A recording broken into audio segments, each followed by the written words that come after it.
couture crafters and couture quilters out there. It's your girl Matt Cox from MA Couture Crafting, and this probably like whole month, these next couple of weeks, we'll be talking about 3-yard quilts by Donna Robertson. I am obsessed with her right now, and I'm obsessed with doing her quilts. And the first one that I started off with was the one that you guys will probably see before this video, which is how to zhuzh up a 3-yard quilt. And I know it's out of order, but it's how I'm doing them, so that's okay. This one is just a plain 3-yard quilt using her actual kit, her colors. It was just beautiful. When I saw her debut it, I was like, oh, I have to have that. I think it was just perfect. She used fabrics by Cutie Fabrics. I think it's called Rose Garden, and it showed, when she showed it, it showed way more blue than it did in person, but in person it's still very, very beautiful. And I just did it straight up, straight 3 yards, no big, no fuss, nothing.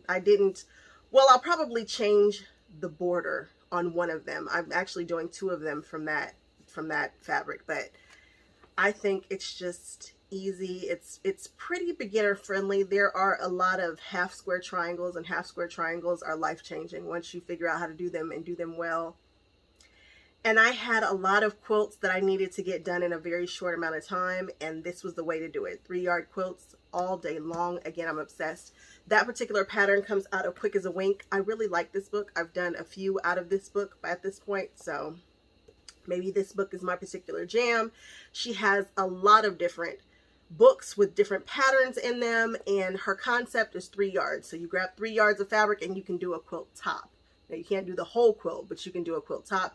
If you grab 2, then you can do a twin, and I want to say you grab 4 or 6 and you can do the king or queen, the king size quilt topper.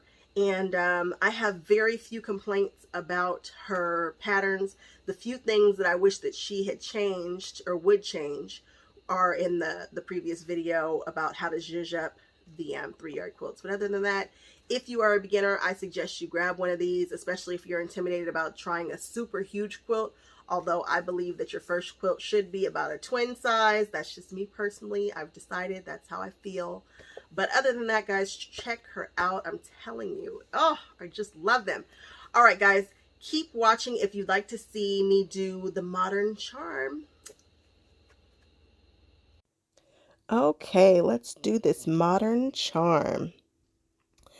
So this is the pattern that we're going for, and I am not changing the fabrics. I think I might have changed the binding, but not the actual fabrics to this. We are going to keep it just nice and classy. I think this is probably the most classic quilt that I've ever done, and I think it's totally appropriate. It's going to either my aunt or my husband's grandmother, so it's no need to make it all extra modern. Let's just keep it nice and pretty and sweet. Although I am truly a colors girl, sometimes I like to work in other colors, especially when it's for somebody else. It's kind of how I see them. So it doesn't bother me at all that I'm working in these pastels because it's not for me. I just changed out the blade. You guys probably need to change your blade right now. Right now, you are probably using a dull blade in your rotary cutter. I know they're expensive, but just go on ahead and change them out. I like to use the ones from Amazon. They work fine. You get more. They are affordable, and I haven't had any issues with them. So I do like I think it's like 20 pack, and then I keep an extra case for the ones that are old. I don't just throw those in the trash can. All right, so now we are going to cut the largest block. I can't give you guys the sizes because this is not my pattern. However, if you look at a lot of her patterns, you'll see that, there'll be a big block and then a pieced block, which does a couple things. When you're putting them together, you're not worrying about lining up seams because it's usually just a big block or a big border, which is really, really nice. And it makes these quilts go by super fast. So you can really use big focal prints with at least this pattern. Some of her patterns, lend themselves to different things, but if you ever see one of her patterns with a big, huge block and you have a tulip pink or a Anna Maria Anna Horner, or who else? Kay Facet, they lend themselves to these big blocks. I like them. So as you can see, I'm just cutting it down. There's going to be a whole bunch of cutting in this video. The next one, where I do another similar pattern in the same colorway, I won't show as much of my cutting, but I figured somebody needs to see it. Somebody needs to see all this cutting. So I'll just talk to you guys while we do all the cutting. So again, we're doing the big blocks, and remember, this is 1 yard of this fabric. I'm not zhuzhing it up. I'm not making it a twin. We're just doing it the way that it was intended to be done. And here, these little itty bitty strips, they are for what is called economy binding. I actually did the economy binding to see how I liked it. It works. I don't love it, so I could have actually kept this strip intact. No, I couldn't have, because I used it. This was my first time using it, but going forward, I probably will do my traditional binding, which is cutting my strips at 2 1/4. So, and then folding it in half, then sewing it to the back, then flipping it to the front, which is how I usually bind. And I think going forward, I'll continue to do that unless it's a pinch, because if you do not have enough fabric to do your binding, that economy binding, it works. It's just, I am going very, very fast. And because I'm going so fast, I'm not always taking the best care in every way. And with the economy binding, I find that you really need to slow down to do that properly. And I was trying to get out 5 or 6 quilts very, very quickly. So I needed something that was going to lend itself to my sloppiness. And again, my quilts they're not bad at all. And they're not truly sloppy, but for the economy binding to work, you need to be paying attention. You need to be careful, but you'll see it when we get there. So I'm still doing some cutting. I'm now on my 3rd fabric. That other super light fabric was challenging in the sense that it was so light, I wasn't always sure which side was the right side. There was definitely a right side, but you had to really be paying attention when you start doing these half square triangles. If you want to get comfortable with doing half square triangles, this would be a great quilt to start with because it requires 48 of them. Some of her quilts are very, very fast. And I think this is in one of those quick as a wink or easy peasy books. But 48 half square triangles, was it 48 or was it 24? I think it was 48 for one. No, maybe it was 24 and I had to do 48 because I was doing 2 quilts. But I know that after I finish these 2 quilts, I don't have to do a half square triangle for a while, even though they're amazing. It's a lot of squaring them up, which is the pain in the butt. I know somebody, Miss Patsy Johnson, who can just do a half square triangle without worrying about having to square stuff up. They just come out right. Not my gift. I have to square mine up, which means we make ours a little bit larger and then square them down. Don't worry, I'm going to give you a full tutorial on how I do that. It'll be fun. We'll use a Bloc Loc ruler. Bloc Loc rulers will change your half square triangle life. All right, so we are working on this last piece here. I really like these colors. The colors that she chose for this are they're just perfect. It feels so traditional. This does not have a modern touch, in my opinion, to it, but it's just pretty.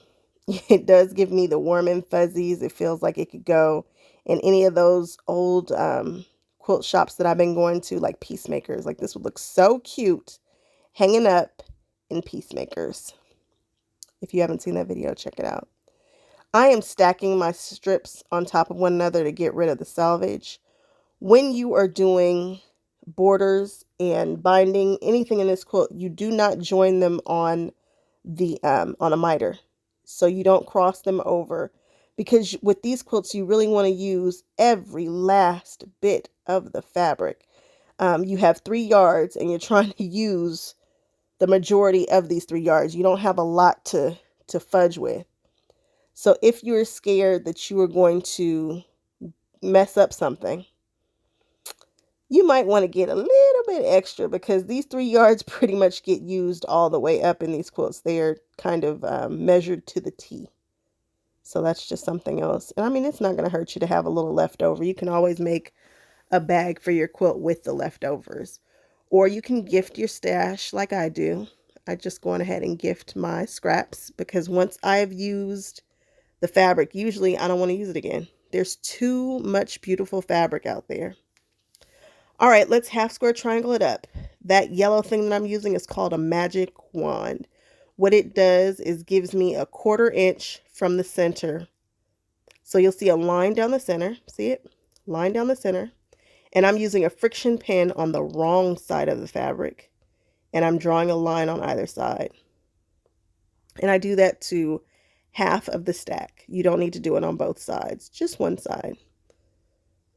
So your half square triangle is comprised of 2 squares, and you only need to do it on one of the squares. I stack them up, and let's sew down the line. Sew down one side, turn around, and sew down the next side.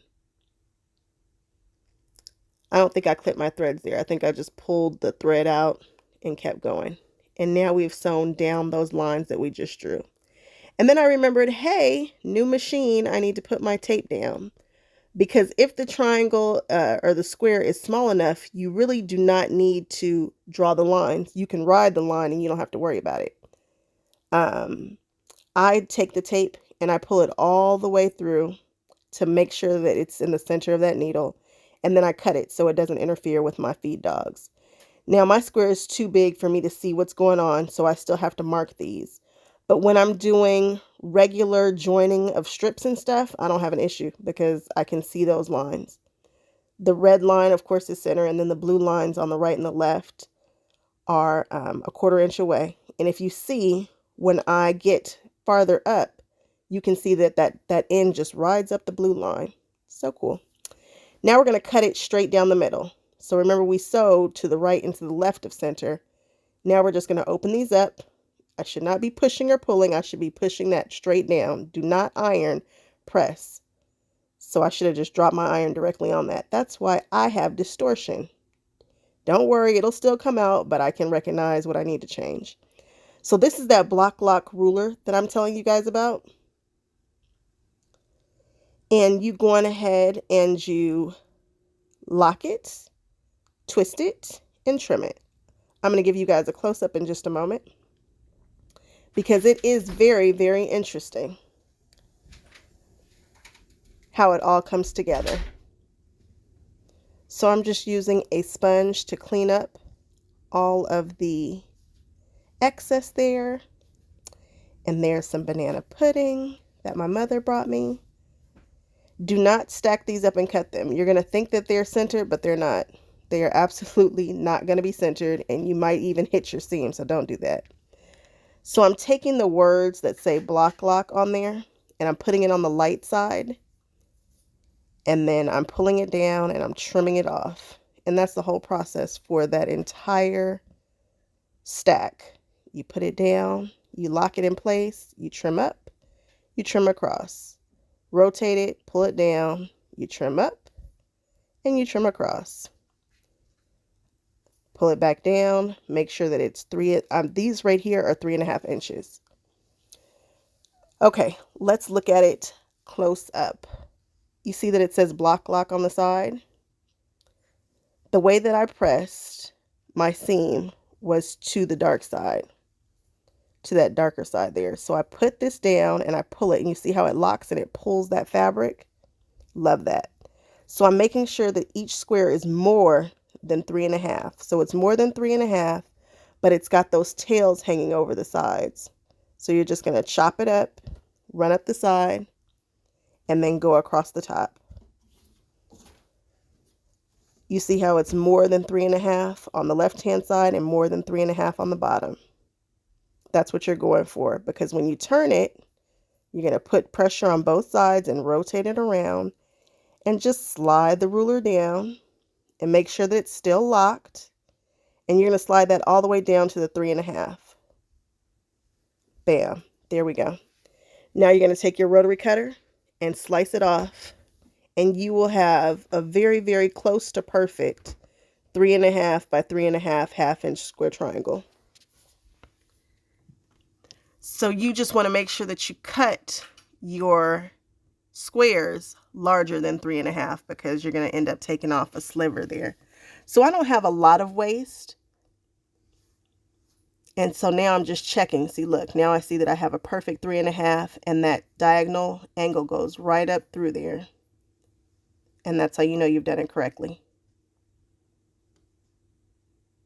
Here I'm showing you guys my new sewing machine, how it allows me to sew straight. Isn't that lovely? Very excited about that.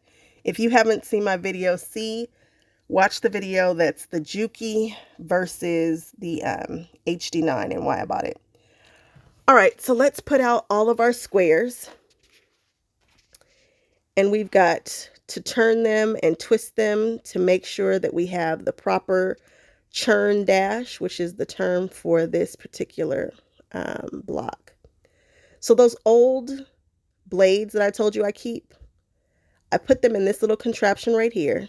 And this is just going to help me cut apart my chain pieces really quickly. And bam, you see that? Whoop, love that. I sewed all those half square triangles together at the same time. And that way I didn't keep breaking my threads. It's just a faster way to piece. Why am I writing on my pattern? Because my patterns don't tell me which direction to press the fabric, which is so annoying. So I'm going to show you guys which direction I press it.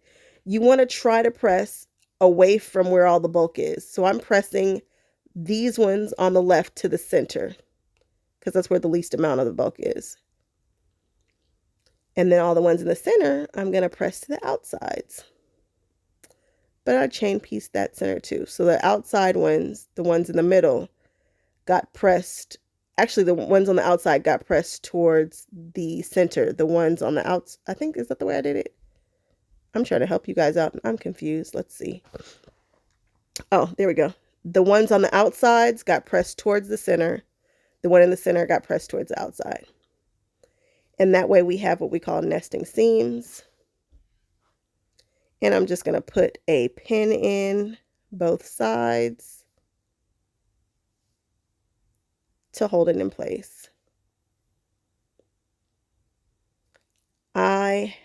You don't have to pin for these. You can kind of feel it and kind of adjust it as you need to. However, I was in the mood to pin, so I did. And I did want this to come out, you know, with all these little triangles and points. I wanted this to come out as close to perfect as we can get it. So I took the time to pin. And there we are. Not so bad. And then look, that's it. You've got a block, you've got a square. You've got a block, you've got a square. It comes together so quickly and so pretty.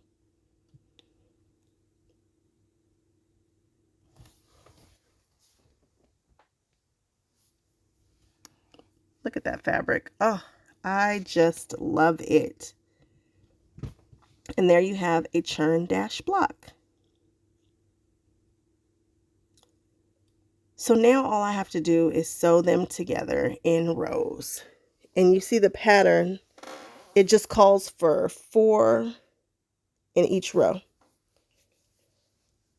So with these, you also want the seams you want to know which direction to press your seams. So for this, I'm going to press every row toward the big block. So the first block is going to go a big solid block, then a pieced block, big solid block, then a pieced block. I'm going to press the seams in the first row to the left. And then I'm going to press the ones in the second row to the right. It's going to always go toward the big block, the big smooth block. It's just going to make it come out a little bit better that way. And I went ahead and I pinned the rows to each other just to be sure that everything came together properly. And then I sewed some borders on there, and that was that. Very, very simple. The borders were just straight. And remember I said do not crisscross them, just sew them together straight. So now I'm showing you economy binding. You cut that 1 1/4 inch strip, fold it in half, and then fold one side into the center. So you can see right there. Now you're going to watch me sew it on with a 1/4 inch seam allowance. But what's weird was in all the videos that I saw, it never told you what to do when you get to the corner. So I was scared. I was like, what's going to happen? And I didn't have a lot of time to be playing around, so I was nervous. But turns out you treat the corners just like you do anything else. It's not a big deal. So you can really see this good, how I pressed it to the center and then pressed it in half again. So now I'm just going to zip around with the 1/4 inch seam. When I get to the corners, you'll see what I do. I do the same thing that I've always done, nothing different. So now that we're at a corner, I stop a 1/4 inch before I finish. I turn it to a diagonal angle and I sew off the diagonal. I know that's weird, but that's what I do. So I've sewed at a diagonal angle there. And then I just pull it up so that it's parallel. And then I just zip right back down.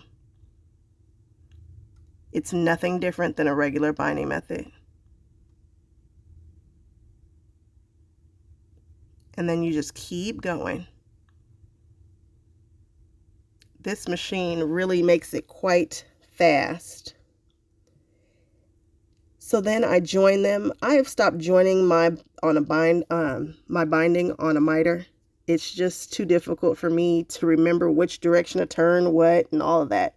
If I were going to submit something to a juried event, I would go on ahead and join them on a miter because I can do it. It's just annoying.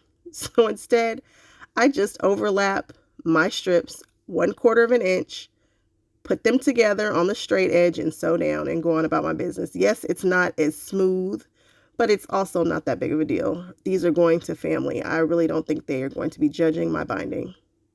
It's faster. It's easier. You don't have to think about it. And it works every time. So I've joined that with a 1/4 inch. And when I pull it, it pulls taut. No issues. I'm going to go ahead and open that seam so that it lays as flat as it can. And then I'm going to just go ahead and sew right down that line. We're going to slip it right back under that needle and sew down.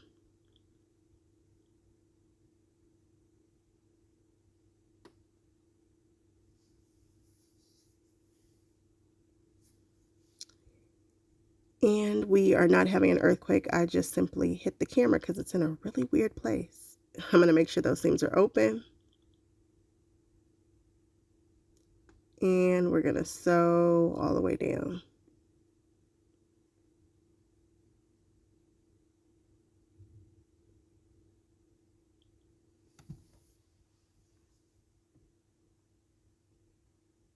Until we overlap that other seam.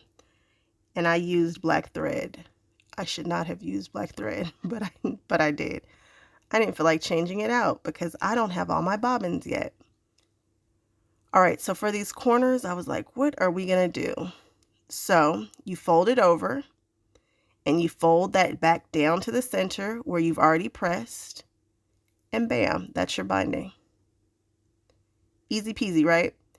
So it does work. It's just, you need to be careful. You need to pin or wonder clip around the side so that you get a nice, clean, even binding. So for the corners, you do the same thing. I was like, how is this going to work? You go around the sides and you fold it in.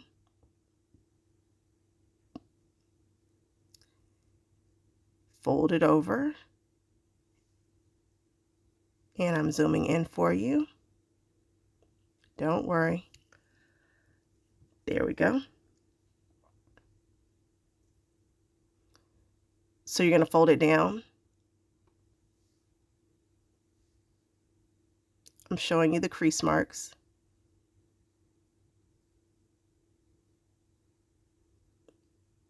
Fold it there to that center mark and then fold it down. And you want a pin right there.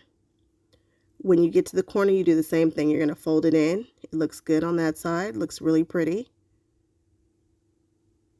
And then we're going to fold it. And then we're going to fold down one side the same way we would for regular binding. and you want to make sure you cover up your line of stitching. You don't want that to be seen, especially if you put black on what's virtually white. That just wasn't smart. But hey, it was in the machine, and like I said, I don't have a lot of bobbins yet, and so I'm just trying to keep a neutral and a black. So you're like, why didn't you use the neutral? Yeah, well, it wasn't in there.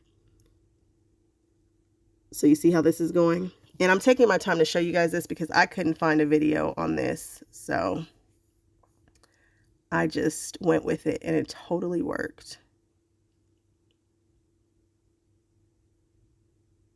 So you go down and you pinch it the same way you would regularly, and bam, there's your miter, your 45 degree. Got it. And then go on ahead and go down the other way and make sure that that's all nice and tucked in. Now, if I'm being 100% honest, I'm telling you guys that when I went to sew this down, and I sew it down using my other sewing machine, because the sewing machine that I just bought is a straight stitch machine. You can't move the needle right or left. And the way that I like to sew down this binding is by using a special foot that allows me to pretty much hit the same spot every time, giving me a nice straight border. And I noticed that this border was not as straight as some of the other ones that I've sewn. And I don't think that that was just because I was rushing. I also decided to glue baste it down the way that I usually do. I glue baste. So I'd use a little bit of washable glue, and I hit it with the iron, and it kind of freezes it in place so that you don't have to worry about it lifting. So I only have to worry about one thing, and that's keeping this binding pressed up against that particular foot there. And again, this is me using my older machine, not my new machine, because my new machine isn't able to move the needle over. I love this foot for doing binding. Love it. And that's how it looks. Oh, it's not the cleanest, but it's pretty darn good. All right, guys, thank you so much for hanging out with me. I will see you guys on the next video. And if you haven't done so already, please like, comment, and subscribe. Thanks. And also, I used a panel on the back. Great use of panels. See you later.